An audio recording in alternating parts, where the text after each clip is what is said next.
মৃত্যু যখন পুরো সৃষ্টি গ্রাস করতে যাচ্ছিল সৃষ্টিকে বাঁচাতে তখন নিজের কণ্ঠেই সে মৃত্যু আটকে দিয়েছিলেন তিনি। নীলকণ্ঠ মহাদেব।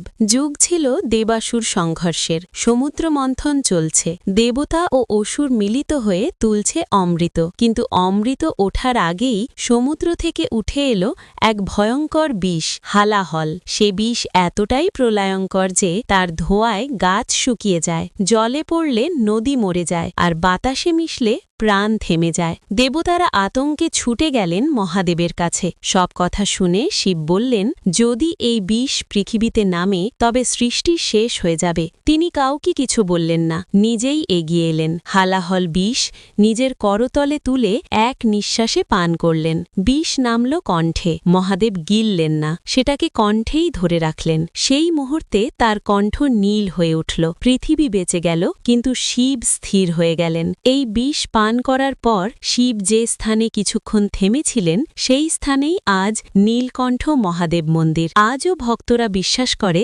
এখানে শিব বসেছিলেন নিজের যন্ত্রণা চেপে রেখে। আপনিও যদি মহাদেবের ভক্ত হন কমেন্টে লিখুন হর হর মহাদেব। ভিডিওটিকে শেয়ার করুন আর চ্যানেলটিকে সাবস্ক্রাইব করুন।